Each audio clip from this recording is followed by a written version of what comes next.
Awami League BNP ছেড়ে জামাতে আসুন, দায়িত্ব আমরা নেব, বললেন জামাত নেতা লতিফুর। আওয়ামী লীগ থেকে জামাতে যোগ দিলে মামলা হয়রানির দায় নেবে জামায়াত।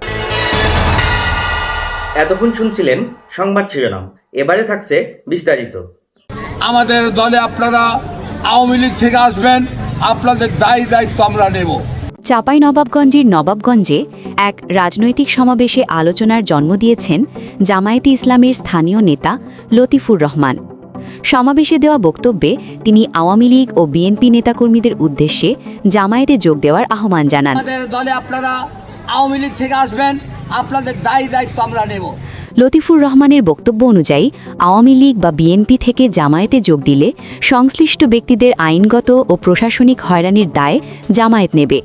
জেলখানা, নবাবগঞ্জ থানা, যে কোনো দায়িত্ব আমরা নিব ইনশাআল্লাহ। আপনারা আওয়ামী লীগ থেকে জামাতে জয়েন করেন। তার ভাষায় থানা, কোর্ট কাচারি কিংবা জেল সংক্রান্ত যে কোনো বিষয়ে দল তাদের পাশে থাকবে। তিনি আরও দাবি করেন, বর্তমানে জামায়াত একটি শক্তিশালী রাজনৈতিক অবস্থানে রয়েছে এবং নবাবগঞ্জ এলাকার বিভিন্ন সমস্যার সমাধানে তিনি নিজেই সক্রিয় ভূমিকা রাখছেন।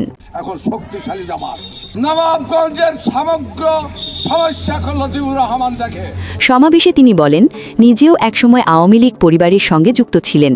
পরে ধর্মীয় জীবন ও রাজনীতিতে পরিবর্তন আসে। আওয়ামী লীগ থেকে জামায়াতে যোগ দেওয়া ব্যক্তিদের অপরাধী হিসেবে না দেখার আহ্বান জানিয়ে তিনি বলেন, মানুষ ভুল করতেই পারে এবং পরিবর্তনের সুযোগ থাকা উচিত। এদিকে তার এই বক্তব্যকে ঘিরে রাজনৈতিক অঙ্গনে তৈরি হয়েছে বিতর্ক।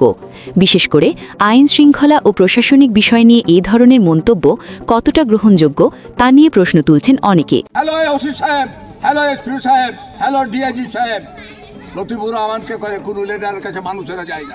তবে জামায়াত নেতার বক্তব্য অনুযায়ী আগামী দিনে বাংলাদেশে একটি বড় রাজনৈতিক পরিবর্তন আসছে এবং সেই পরিবর্তনে জামায়াত গুরুত্বপূর্ণ ভূমিকা রাখবে।